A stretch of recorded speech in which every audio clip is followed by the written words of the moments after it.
खबरों में बने रहने के लिए बेल आइकन दबाइए और हाँ, फर्स्ट इंडिया को सब्सक्राइब जरूर। जवाब तो देना पड़ेगा और आपके साथ में विजेंद्र सोलंकी। मुनीश गुर्जर मेयर पद से हटा दी गई।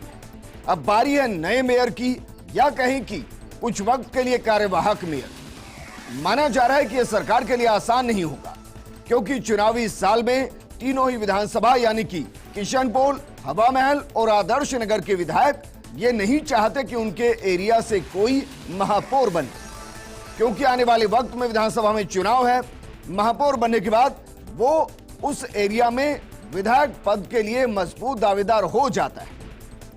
वहीं अब आमेर और सिविल लाइंस विधानसभा बचते हैं।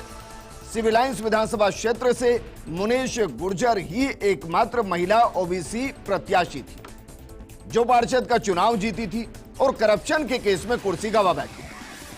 अब सिविल लाइंस में कांग्रेस की एक भी महिला पार्षद ओबीसी वर्ग से नहीं है और मेयर की कुर्सी ओबीसी महिला वर्ग के लिए आरक्षित है।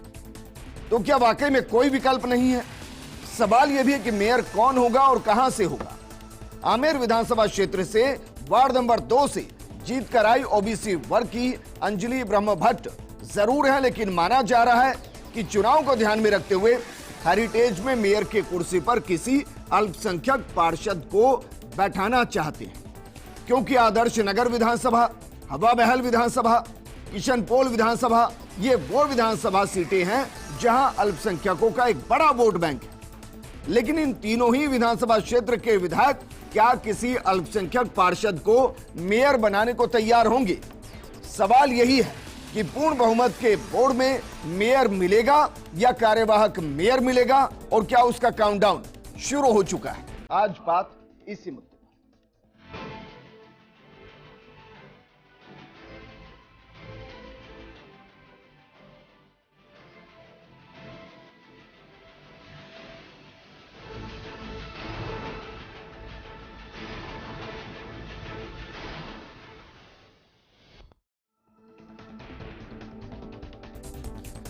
तो जयपुर हेरिटेज को मेयर मिलेगा या कार्यवाहक मेयर मिलेगा? मिलेगा तो कैसे मिलेगा, कितनों की नाराजगी के बाद मिलेगा और कितनों को मनाने के बाद मिलेगा? इस मुद्दे पर बात करने के लिए हमारे साथ मौजूद हैं पूर्व मेयर कांग्रेस की प्रवक्ता ज्योति खंडेलवाल जी।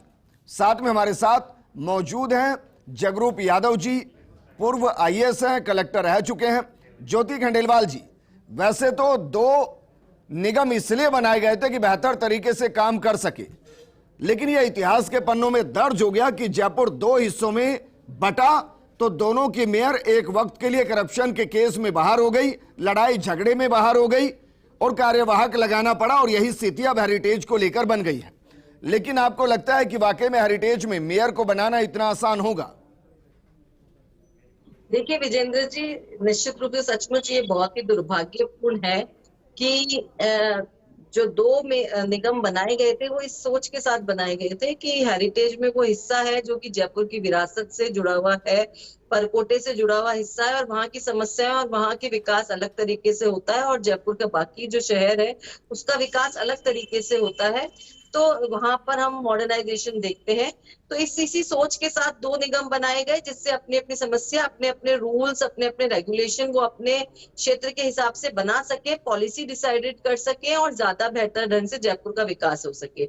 लेकिन ये वाकई बहुत दुर्भाग्यपूर्ण रहा कि दोनों ही मेयर जो है वो करप्शन के चार्जेस में मैं कहूँ कि जेल जाना पड़ा।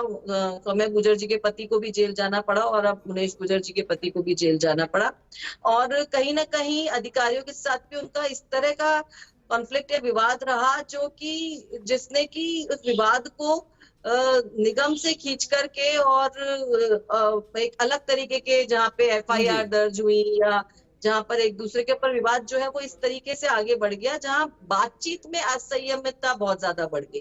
बातचीत में यूं कहें कि अलग तरह के शब्दों का इस्तेमाल या रोक टोक का इस्तेमाल वो बहुत ज्यादा हो गया, जो मुझे लगता है उचित नहीं है। तो ये निश्चित रूप से बहुत दुर्भाग्यपूर्ण रहा। लेकिन अब चूंकि अगर ऐसी परिस्थितियां सामने आ ही गई हैं तो कहीं ना कहीं ये तो करना ही पड़ेगा कि मेयर का जो है वो दोबारा से निलंबन हो चुका है। लेकिन ज्योति खंडेलवाल जी, मेरा सवाल ये है कि भाई मेयर मिलेगा या कार्यवाहक मेयर मिलेगा? मैं इसलिए कह रहा हूं क्योंकि पहली बार ही ऐसा हुआ है जब किसी मेयर का आधा कार्यकाल बीत जाए और केवल एक बार ही बजट वो पेश कर सके। 2 बार बजट कमिश्नर को अपने सर पर बनाकर राज्य सरकार को अप्रूव कराने के लिए भेजना पड़ा था। इसके अलावा 2.5 साल के कार्यकाल में सिर्फ एक बार ही बोर्ड बैठक मेयर के अंतर्गत हुई है।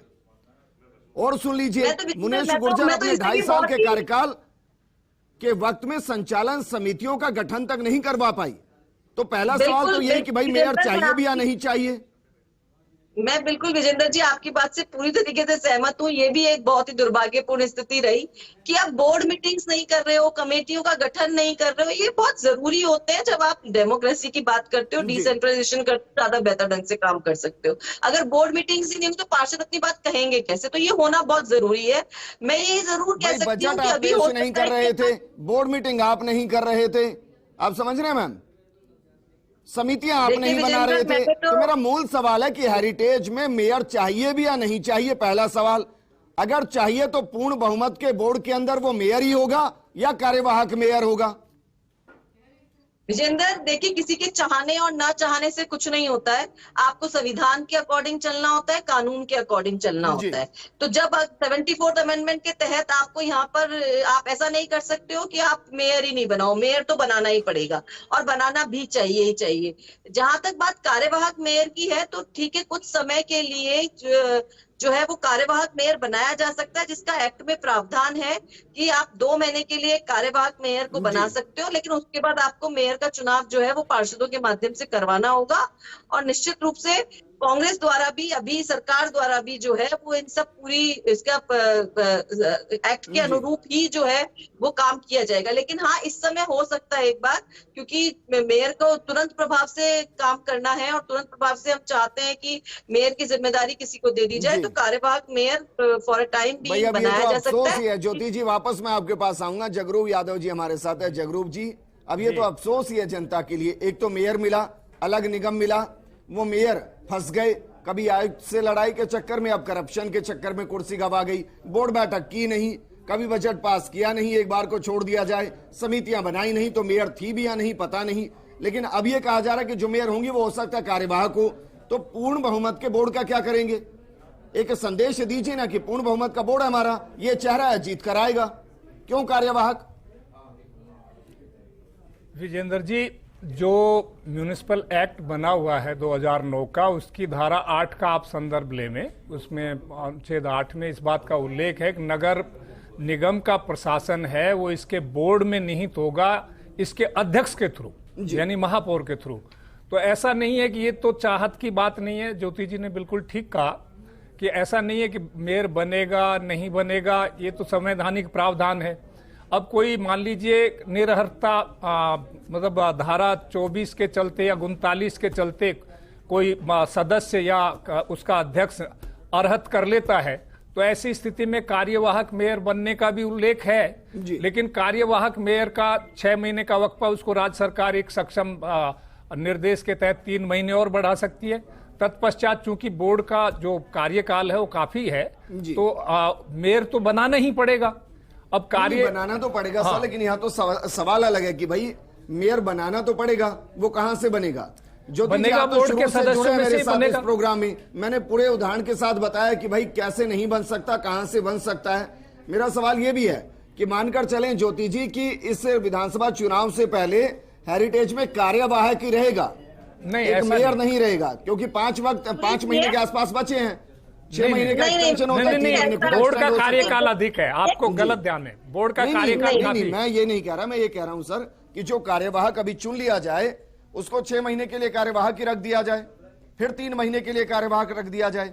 चुनाव से पहले हो सकता है पूर्णकालिक मेयर ही ना हो।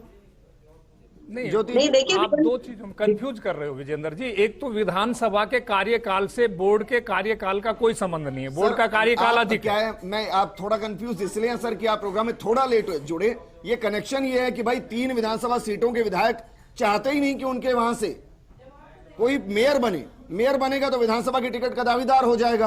अब ये तो कार्यवाहक में जोड़ रहा हूँ सर, तो वो इसलिए जोड़ रहा हूँ। संबंध नहीं है, ये कानून का संबंध है, आपको बनाना पड़ेगा, इसमें क्या बात है। नहीं बनाना तो पड़ेगा मैम, लेकिन मेरा सवाल ये है कि भाई जनता को जनता को पूर्ण बहुमत के बोर्ड के साथ एक मेयर मिलेगा या कार्यवाहक मेयर मिलेगा? बस सवाल इतना ही है मेरा। नहीं विजेंद्र, अगर कार्यवाहक मेयर भी अगर आपको कुछ समय के लिए मिलता है तो उसका मतलब ये नहीं है कि वो मेयर के काम नहीं कर सकता है। मेयर की जो बोर्ड के अध्यक्ष होने के नाते जो अधिकार है होता है मेयर को, वही अधिकार एक कार्यवाहक मेयर के पास रहेगा। वो बोर्ड मीटिंग्स बुला सकते हैं, बोर्ड मीटिंग्स में पॉलिसी डिसाइड कर सकते हैं। जो जैसे प्रशासन शहरों के संग अभियान के तहत जो पट्टों का काम होना है नहीं पाए, कार्यवाहक से हम उम्मीद करें कि वो बोर्ड मीटिंग बैठा देगा। कार्यवाहक अगर विजेंद्र की बन जाता तो मैं तो इसको व्यक्तिगत रूप से मानती हूँ कि व्यक्तिगत, क्योंकि अगर जिसकी मंशा होती है बोर्ड मीटिंग करने की, जैसे विजेंद्र मैं मेरा ही एग्जांपल लूं, मेरे अगेंस्ट तो बोर्ड भी अपोजिट था, बीजेपी का बोर्ड था, उसके बाद जीत कर आए थे भाई। आपके वक्त में तो डायरेक्ट इलेक्शन था आपका, नहीं आप थोड़ी ना हट सकते थे भाई। वो आज की हर तारीख 2 में जो महीने है उनको तो हटाया जा सकता है, आप थोड़ी ना हट सकते थे। कभी नहीं टाला जी। ज्योति जी के जो कार्यकाल में महापौर के बतौर अधिशासी अधिकारी या उनका कार्यकाल बहुत तूफानी रहा है सर। नहीं तो उसमें सीईओ मैं था और हमारी नियमित रूप से 2 माह से आवश्यक रूप से बोर्ड मीटिंग होती थी। ये सही कह रही है कि बोर्ड भाजपा का था और डायरेक्ट इलेक्शन में ज्योति जी हटाया थोड़ी ना जा सकता था। नहीं अविश्वास प्रस्ताव तो उसके विरुद्ध भी लाया जा सकता था या नहीं, वो संवैधानिक प्रावधान यथेष्ट हैं, वो समान लागू होते हैं। जो वर्तमान अध्यक्षों के विरुद्ध अगर अविश्वास प्रस्ताव लाया जा सकता, निलंबित किया जा सकता, तो वो धारा 24 और 39 उन पर भी लागू होती थी, ऐसा नहीं है। हाँ, और बिल्कुल वो तो लाया ही जा सकता था, वो लाया जा सकता था, ऐसा मनीष पारिक जी, आपको लग रहा है कि जिस तरीके से मुनीश गुर्जर हटी है, बीजेपी के लिए एक मौका है, मौका कि चलिए अपना मेयर देते हैं? नहीं, ये तो बात विजेंद्र, महाभ्रष्ट सरकार है। मंत्री खुद ही कह रहे हैं कि पैसे खा रहे हैं, हम तब से कह रहे हैं पट्टों में पैसे खा रहे हैं, ये अब कह रहे हैं पट्टों में पैसे खा रहे हैं। तो 2 साल 1 साल से क्या हो रहा था? जब ये खा रहे थे, हिस्से मिल रहे थे तो बोलते नहीं थे, अब हिस्से में बंटवारे में लफड़ा हो गया तो बोल दिया। अब अपने मर्जी का लाना चाहते हैं। तीनों विधायक अपने हिसाब से नगर निगम को चलाना चाहते हैं ताकि वो भ्रष्टाचार की आमदनी का लेन देन चलता रहे। कोई महापौर नहीं चाहता है, क्योंकि जयपुर की जनता का नुमाइंदा कोई चाहता ही नहीं है। और जो पार्षद है वो बेचारे इसलिए मायूस हैं कि उनके कोई विकास कार्य नहीं होते हैं। 3 तरह के टैक्स लेने के बाद, अभी यूडी टैक्स ले रहे हैं, अर्बन डेवलपमेंट टैक्स लेने के बाद भी अभी सफाई का टैक्स लेने को तैयार हो गए, सीवर का टैक्स बिजली के बिल में ले लेते हैं। सवाल ये किया था मनीष जी, मौका है। मैंने आपको कहा कि ये जो हालात दिख रहे हैं, ना तो चुनाव कराने वाले लग रहे हैं, ये सारे मंत्री अपनी खाल बचा के पैसे बना रहे हैं और कुल मिला के चुनाव में जाने की तैयारी है कि पैसे लूट लो। ये ठगबंधन सरकार है, महाभ्रष्ट सरकार है। और ये मनीष पारिक जी, मौका है। मैंने आपको निवेदन किया कि जो ये चुनाव कराएंगे, जब होगा ना, चुनाव के बैठक ही नहीं कराते हैं। मैं ज्योति जी को कहना चाहता हूं, अभी सीईओ साहब ने कहा, उस समय के सीईओ है ये, मैं उप महापौर था, बोर्ड का मुखिया था, और ये महापौर थे, हम तीनों उसी बोर्ड के हैं। बैठक तो होनी चाहिए। 60 दिन में बैठक का मैंडेटरी प्रोविजन है धारा 51 में, उसको ही फॉलो नहीं कर रहे हैं। हाई कोर्ट में हमने मुकदमा लगा दिया, तब हमने लगाया था कि कमेटियां बननी चाहिए धारा 55 में, वो भी मुकदमा लगाया था। वो तो बात ही नहीं है, बैठक ही नहीं हो रही है। तो ये जो सरकार है, ये सिवाय संविधान की अवहेलना करने के कुछ नहीं कर रही है। और ये जितने अफसर बनकर यहाँ पर आए हैं, वो इन्हीं के एजेंडे को पूरा करते हैं, इसलिए वहां बैठते हैं। जैसे मैं ये कह रहा हूं मनीष पारिक जी कि भाई हेरिटेज में क्या बीजेपी अपना बोर्ड बना सकती है? पार्षदों से लाइनअप किया जा रहा है कि आइए हमारी तरफ बैठ जाइए, हम इस बोर्ड में आपको चेयरमैन बना देंगे, ये बोर्ड आपको दे देंगे, इधर आ जाइए। जी, मैं आपको निवेदन करूं कि वो तो चुनाव होगा तब न जी, अविश्वास प्रस्ताव कब लाएंगे? लेकिन तुरंत निलंबित कर दिया है। अविश्वास प्रस्ताव किसके खिलाफ लाए? ये बीजेपी को रोकने के लिए किया इन्होंने निलंबन, और बर्खास्त इसीलिए किया है। जी भाई, आप मुझसे ज्यादा कानून को जानते हैं निगम जी, मैं इसलिए आपसे पूछ रहा हूं, हेड काउंट नाम की कोई चीज होती है नहीं होती इसमें?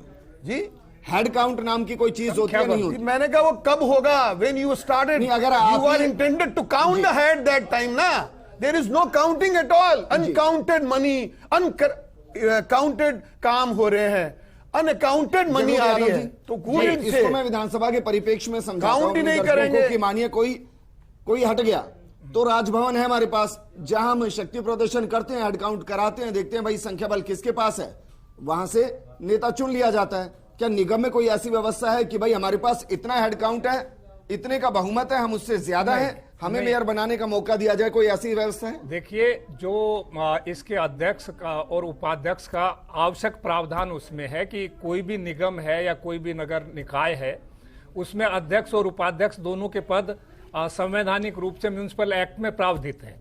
अगर मान लीजिए तात्कालिक व्यवस्था के रूप में किसी को कार्यवाहक उपाध्यक्ष ही बैठक, अगर अध्यक्ष नहीं है तो उनका अध्यक्षता करता है, धारा 45 में जो प्रदत्त शक्तियां हैं वो उपाध्यक्ष को चली जाती हैं। और रही बात जिला निर्वाचन अधिकारी, जो राज्य निर्वाचन आयोग बना हुआ है, जो स्थानीय निकाय के निर्वाचन को देखता है, वो रिक्ति होने पे आवश्यक रूप से उसमें 6 महीने का उल्लेख है, 3 महीने तक सरकार और बढ़ा सकती है।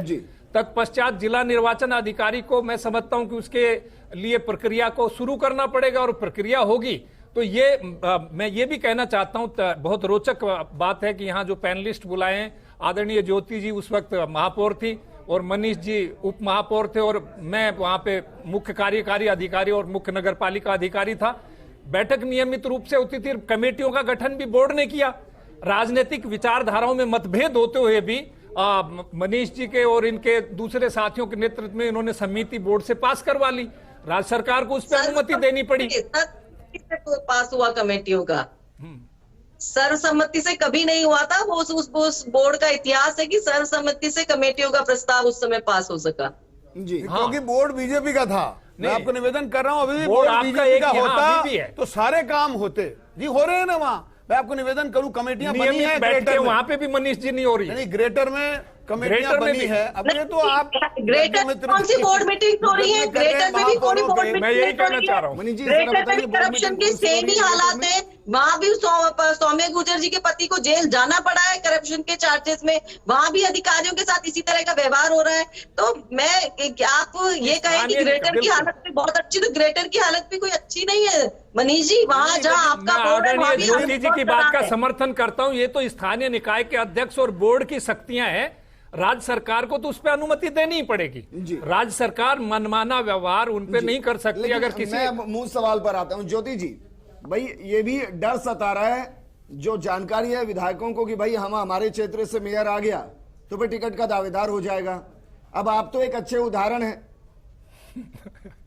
नहीं देखिए विजेंद्र जी, ये तो कोई बात ही नहीं हुई। कोई भी केवल मेयर बनने के बाद ही थोड़ी ना दावेदार हो सकता है। वो तो ऐसे कार्यकर्ता भी टिकट का दावेदार हो सकता है, अपनी दावेदारी जता सकता है। तो कैसे इसमें भी लग कोई सकता है, और मैं वो वाली इसलिए कह रहा हूं, बात आपका नहीं एक है। उदाहरण है मैम। तो क्या वाकई में कोई मेयर बन जाता है तो वो विधायक की दावेदारी या लोकसभा की दावेदारी करने में सक्षम हो जाता है? बल्कि मुझे तो लगता है विधायकों को इस बारे में ज्यादा वो सोच विचार करना चाहिए और उसको मेयर बना दे। आप शर्त के साथ बना दो कि भाई तुम विधानसभा का टिकट नहीं मांगोगे, हम तुमको मेयर बना रहे हैं। ठीक है, ऐसे लिखित में तो कोई होती बनाओ नहीं। तो सही। मेयर बनाने में तो आपके क्षेत्र लिखित से में तो अगर कोई मेयर होती बनेगा नहीं। तो आपके क्षेत्र को लाभ ही होगा, अब नुकसान आप भी थोड़ी ना जानते हैं होगा। मैम, और मैं भी जानता हूं कि वर्तमान जो मेयर गई हैं करप्शन के चार्जेस के साथ, वो भी किसी के साथ ही मिलकर मेयर तक आई थी, और फिर कहीं से कुछ हुआ है, आप भी जानते हैं। भाई मैं ये कह रहा हूं कि किशन पोल ले ले, हवा महल ले ले, आदर्श नगर ले ले, विजेंद्र मैं कहना चाहूंगी, ओबीसी महिला पार्षद जीत कर रहे हैं। भाई चुनिंदा ओबीसी महिला पार्षद एक जीत बात कर कहना रहे हैं। चाहूंगी कि ये परिपाटी गलत है। देखिए, शहरी सरकार अपनी एक स्वायत्ता है उस सरकार की। आप जो राज्य सरकार और शहरी सरकार का जो मिक्सअप हो रहा है, ये मैं मानती हूँ यही गलत है। ऐसा नहीं है मैम। देखिए, अब मैं इसी पैनल की बात कर दूं, ऐसा थोड़ी ना है मनीष जी डिप्टी मेयर रहते हुए ये नहीं कहेंगे मैं विधानसभा का चुनाव नहीं लड़ूंगा। यकीनन वो तैयारी कर रहे होंगे, भाई आप भी तैयारी कर रहे होंगे, तो कोई भी कर सकता है ना, ये बिल्कुल सही बात है। वो एक सिटिंग एमएलए एक्स एमएलए की सीट से ही करेंगे। भाई 200 सीट से मनीष जी के लिए अलग सीट तो बनेगी नहीं, आपके लिए भी नहीं बनेगी, लड़ना तो वही है। नहीं विजेंद्र, मैं यही कहना चाहता हूं कि ये कलेजा नहीं है इन कांग्रेस के विधायकों में। जो मंत्री खुद अपनी महापौर पे कह रहा है पैसे खा गए, भ्रष्टाचारी हैं, वो 2 साल क्यों नहीं बोला? क्योंकि उसको हिस्सा मिल रहा था, और अब जब नहीं मिला या बंटवारा बढ़ गया तो बोल रहे हैं। मैं आपको कहना चाहता हूं, ज्योति जी के साथ भी पहले महेश जोशी जी ने फेवर किया, उसके बाद में सामने खड़े हो गए। अभी ये पहले यही किस्सा दोबारा रिपीट हो रहा है। इतिहास अपने आप को पुनरावृत्त कर रहा है। इन्होंने मुकदमा दर्ज नहीं किया, उन्होंने उसमें ये कर दिया, कुछ और इंप्रूवमेंट हो गया। तो मैं आप उस समय बोर्ड बीजेपी का था तो इतना मौका इनको नहीं था जितना ये अभी हो रहा है। तो मैं आपको निवेदन करना चाहता हूं, इतिहास अपने आप को फिर से वही दोहरा रहा है। वही महेश जोशी जी ने इनके साथ जो काम किया था, आज वही काम आप लोग लंबे प्रताप सिंह वक्त की से मेयर खातिरदारी मेयर है, इस पर तो मैं टिप्पणी नहीं करूंगा। काश इतिहास ही दोहराता और मेयर उतनी सक्षमता से काम करते जितनी सक्षमता पे हमने किया। को भी हम जोड़ रहे थे, वो नहीं है, तो मैं चाहूंगा आप उस कमी को पूरा करें। क्या एक मुस्लिम या कहूं कि अल्पसंख्यक मेयर भी हेरिटेज को मिल सकता है? क्योंकि जयपुर की कई सीटें ऐसी हैं जहां मुस्लिम फैक्टर हार और जीत को तय करते हैं, और ये मांग शुरू में भी उठी थी। मैं समझता हूं ये महिला ओबीसी आरक्षण के लिए सीट है। आरक्षण के प्रावधान इसमें स्वायत्त शासन विभाग में लागू होते हैं, चाहे राज्य की पंचायत राज संस्थाएं हों, चाहे स्थानीय निकाय की नगर पालिका संस्थाएं हों, उनमें आरक्षण का प्रावधान है। उसमें ओबीसी कैटेगरी की महिला श्रेणी में ये पद है। अगर मुस्लिम वर्ग में से कोई ऐसी संभावित सदस्य जीत के आई हैं तो वो भी प्रत्याशी हो सकती हैं। अब ये कौन होगा क्या नहीं होगा, ये तो राजनीतिक विचारधारा वाले ज्योति खंडेलवाल जी बता देंगे। मैं बताइए, अगर कोई मुस्लिम प्रत्याशी अल्पसंख्यक प्रत्याशी हुआ तो बताइए कौन पार्षद है इस वक्त दावेदार में? देखिए, मैं आपको विजेंद्र जी, जो अभी जगरूप जी ने जो बात की कि ओबीसी महिला के लिए सीट रिजर्व है, मुस्लिम्स में भी ओबीसी जो है वो होते हैं और हिंदुओं में भी ओबीसी होते हैं। तो ये कहते ना कि कोई मुस्लिम समुदाय की बनेगी, नहीं, हम ये बोल रहे हैं कि ओबीसी महिला जो है वो बनेगी। और ओबीसी महिला में हमारे मुस्लिम समुदाय की भी नसरीन जी है या कुरैशी जी, आदर्श नगर, हवा महल और किशन पोल के अल्पसंख्यक वोटर्स को लुभाने के लिए मुस्लिम ओबीसी महिला पार्षद कौन सी है जिसको मेयर बनाया जा सकता है? नहीं, हमारे नसरीन जी हैं या कुरैशी जी हैं, तो ये तो ओबीसी महिला है, मुस्लिम है। ऐसे ही हमारे पास, जैसे आपने एक नाम गिना, जैसे सुनीता मावर जी हैं या ब्रह्मभट्ट जी हैं, ये हमारे पास हिंदू ओबीसी वर्ग है। मैं यहाँ पे हिंदू और मुस्लिम की बात ही नहीं हो रही है। यहाँ पर जो आरक्षण है वो ओबीसी महिला का आरक्षण है, और ओबीसी महिला के आरक्षण में कोई भी हो सकता है कैंडिडेट। इसके लिए ये कह देना कि आप मुस्लिम बनाना चाहते हो या हिंदू बनाना चाहते हो वाली बात ही नहीं है। ये यहाँ पर जो स्वायत्त शासन में, इसमें निकायों में जो मेयर का या पार्षदों के लिए जो आरक्षण की सीट है, क्योंकि भाई आप मेयर रही हैं, एक और सवाल मेरा आपसे, वर्तमान स्थिति में क्या मेयर आपको लग रहा है सिर्फ एक रिमोट कंट्रोल है, इससे ज्यादा कुछ नहीं? वो यहाँ के लोकल विधायक, वहां के मंत्री सरकार के हाथों में सिर्फ घूम रही है? देखिए, मैं यही मैं आपको विजेंद्र थोड़ी देर पहले कहना चाह रही थी कि शहरी 74th अमेंडमेंट के माध्यम से राजीव गांधी जी ने शहरी जो ये सरकारें हैं, मतलब निकाय हैं, इनको शहरी सरकार का दर्जा दिया है। राजस्थान सरकार अपना काम करती है, केंद्र सरकार अपना काम करती है। ये जो मिक्सिंग जो हम भी कोशिश करते हैं, विधायक भी इन्वॉल्व होते हैं, मुझे लगता है यही गलत है। शहरी सरकार का अपनी एक स्वायत्तता है, वहां जो पार्षद है उनको चुनाव जीतना चाहिए। और अभी मनीष जी जो बात कर रहे थे कि करप्शन है और पहले इतिहास अपने आप को दोहरा रहे, मनीष जी, मेरे समय पर तो आप लोगों ने मेरे ऊपर भ्रष्टाचार के भी बड़े आरोप लगाए थे, बहुत एसीबी में जाके शिकायतें की थी, लेकिन उन सब में क्लीन चिट मिली है। लेकिन अगर मैंने किसी अधिकारी पे आरोप लगाया है और अगर वो तो सरकार आपकी थी, अभी भी यही हो रहा है, अभी भी लीपापोती हो जाएगी। ज्योति जी, बात ये है, मैं तो यही कहना चाहता हूँ कि ये जो गुडा जी ने लाल डायरी लाई है वो भी तो मिनिस्टर है। जो उन्होंने कहा पटवारी पे शर्म आती है कि तुम भ्रष्टाचारी हो, और वो नहीं, मिनिस्टर ने कहा पटवारियों को कि रोज खबर सुनते ट्रैप होते हैं, 13 इंजीनियर कल ट्रैप हो गए एईएन। ये कौन सी सरकार है? ये महाभ्रष्ट सरकार है, कोने कोने में भ्रष्टाचार है, और उसके बाद में दुनिया को ये संविधान के नाटक सिखा रहे हैं, ये प्रोसीजर बता रहे हैं। एक मिनिस्टर तक कह चुका है ये भ्रष्टाचार है, और भ्रष्टाचार करने वाले जो है माफ नहीं किए जाएंगे, चाहे वो मिनिस्टर हो चाहे विधायक हो। अख्तर हुसैन साहब चाहते हैं कि हेरिटेज के अंदर एक अल्पसंख्यक मेयर हो, क्योंकि मांग तो शुरू से थी। बिल्कुल, ये बात से हम सहमत है कि मुस्लिम मेयर होना चाहिए। जब पूरे राजस्थान में इस तरह से चुनाव जीत के आए तो अनेक जगह मेयर बनाने की बात थी, लेकिन जयपुर शहर एक में सबसे ज्यादा 31 पार्षद जीत के आए, और उस पार्षदों में ये हमारे से तय हुआ था कि मुस्लिम मेयर बनाया जाए, हर समाज के हर वर्ग के लोगों के साथ। ठीक है, तय किसने किया था? ये हमारे विधायकों ने, जो चुनाव से पहले, हाँ, चुनाव से पहले जो जीत के हम लोग गए, और हम लोग निर्दलीय पार्षद थे। हमारे साथ उस वक्त विश्वास दिलाया गया था कि आप इस बात के लिए, लेकिन कुछ दिनों बाद आपको मदद करेंगे, ये करेंगे। मदद मतलब कि आपके साथ खड़े मिलेंगे विकास कार्यों में। जो आज हम ये महसूस कर रहे हैं कि जिस वक्त मुस्लिम मेयर की बात 2 साल पहले भी उठी थी, हमसे एक हस्ताक्षर अभियान चालू किया गया था, वो हस्ताक्षर अभियान के बाद भी मेयर नहीं बनाया गया। और आज हमारे ये पूरे जयपुर शहर में और आम आवाम में ये तय है कि हमारी भी समाज की एक प्रतिनिधि मेयर अच्छा, बने। एक सवाल मैं आपसे करता हूं, अगर बीजेपी ये कहे कि हमारे साथ आ जाइए मेयर आपका, तो चले जाएंगे? नहीं, वो सब चीजें अभी, वो हमारा फैसला, हमारे पार्षदों का फैसला होगा। एक बार फिर हमारी ये मांग उठी है और हम हमारी जनता के जो लोग चुनने वाले लोग हैं उनके साथ खड़े हैं, वो हमारी बात रख रहे हैं हमारे विधायकों के, मंत्रियों के सामने। दावेदार कौन कौन है? अब दावेदार तो कई नाम आ रहे हैं, नहीं, नाम लेकिन सब थोड़ी ना होंगे सर। जो ओबीसी महिला होगी, 5 लोगों के हमारे नाम वही तो होंगे। हमने ये कहा है कि आपके 5 लोग बताए गए हैं, निर्दलीय फैसला करेंगे इस बात का कि किसकी तरफ जाए हम।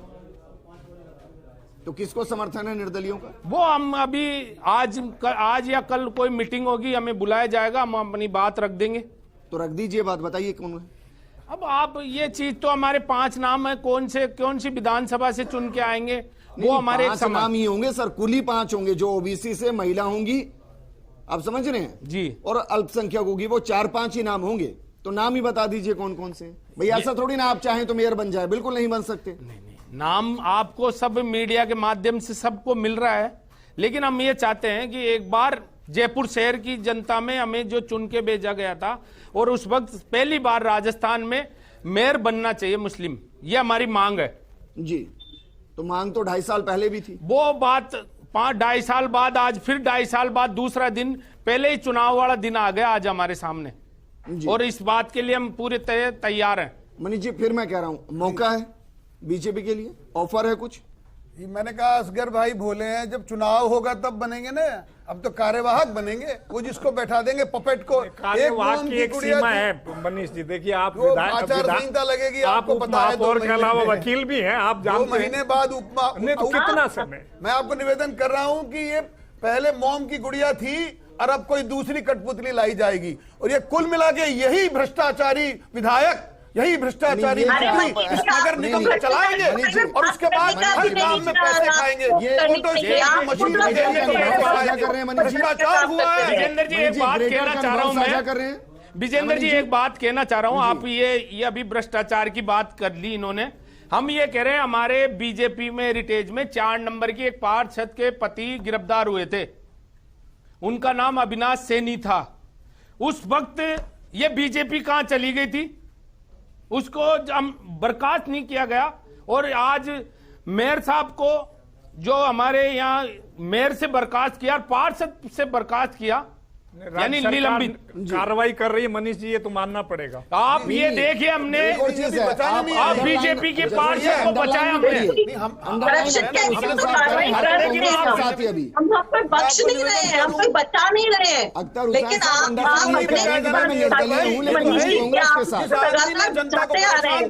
क्यों बचाना? लेकिन ये महापौर सीधे से चुन के देना चाहिए ना, वो नहीं देंगे। नहीं, आपके भ्रष्टाचार नहीं हुआ क्या? आपके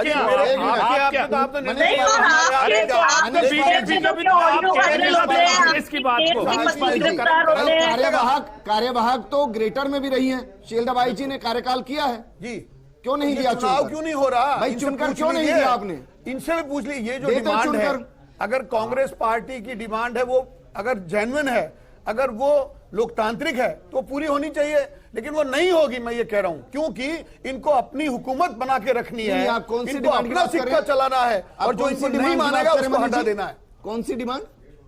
नहीं मनीष जी, आप बहुत गलत कह रहे हैं। कोई करप्शन करता हुआ पाया जाएगा, उसको बर्दाश्त नहीं किया जाएगा, उसको हटाया जाएगा, चाहे वो कांग्रेस का हो, चाहे वो बीजेपी का हो, चाहे वो छोटा कर्मचारी हो, चाहे वो बड़ा अधिकारी हो। तो इसलिए आपको मालूम है ज्योति जी, बचाने की कोशिश मत कीजिए। ज्योति जी, बिरला ऑडिटोरियम में मुख्यमंत्री जी के सामने सारे शिक्षकों ने कहा कि हमको ट्रांसफर के पैसे देने पड़ते हैं। सारे टीचर्स ने कहा हाँ। डोटासरा जी को मंत्री से हटा दिया और उनको कांग्रेस का मुखिया बना दिया। ये कौन से करप्शन को हटा रहे हो आप? जिन रघु शर्मा को आपने मंत्री से हटाया, क्या आपने 1-1 लाख रुपए में कंसंट्रेटर खरीदा, उनको आपने गुजरात का प्रभारी बना दिया। आपने जिसको 10,000 करोड़ की खान जिन्होंने 500 करोड़ में दे दी, उस आदमी को क्लीन चिट का पंजाब में प्रभारी बना दिया। क्या हो रहा है?